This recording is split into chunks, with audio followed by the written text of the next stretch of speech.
केलेल्या तक्रारीनुसार त्यांच्यातील आरोपीशी जवळपास 17-18 वर्षापासूनचे संबंध होते. सुरुवातीला ते लिव्ह इनमध्ये पण राहत होते.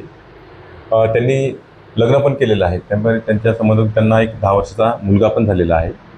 तिच्या तक्रारीनुसार जी तेव्हा लग्न झाल्यानंतर 1-1.5 महिना सासरी राहिली.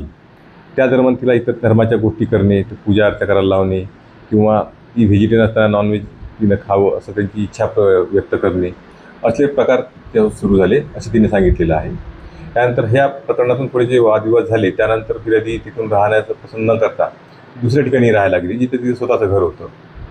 त्यानंतर यातला आरोपीसुद्धा तिथे त्यासोबत राहत होता. अधूनमधून जाणं येणं तिथेसुद्धा चालू होतं त्यांचं. याच कारणावरून जी तिला शारीरिक आणि मानसिक त्रास होत होता.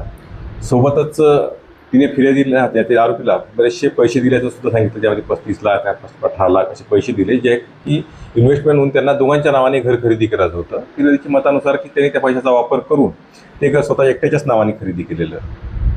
त्यानंतर घटनेच्या दिवशी यातील फिर्यादी आरोपी जो आहे त्यांनी त्याला त्या प्रॉपर्टीवर लोन काढायचं आहे यासाठी त्यांनी कागदपत्र मागितले. त्याप्रमाणे फिर्यादीच्या म्हणण्यानुसार त्याला कागदपत्रसुद्धा दिले आणि फिर्यादी आपलं जर पटत नसेल तर डिव्होर्स घेऊ याकरता त्याने असलेली वेगवेगळ्या विचित्र मागण्या समोर ठेवल्या.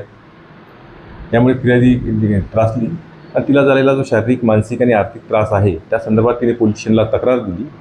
त्यामध्ये आपण कलम 85, 75, कलम 351, 352, 352 त्याप्रमाणे गुन्हे नोंद केलेले आहेत भारतीय न्यायसंहिता अन्वये.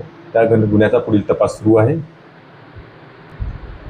यामध्ये यांचं रिलेशन तर दोघांच्या म्हणण्यानुसार पती-पत्नीचं सुद्धा रिलेशन आहे आजच्या घडीला.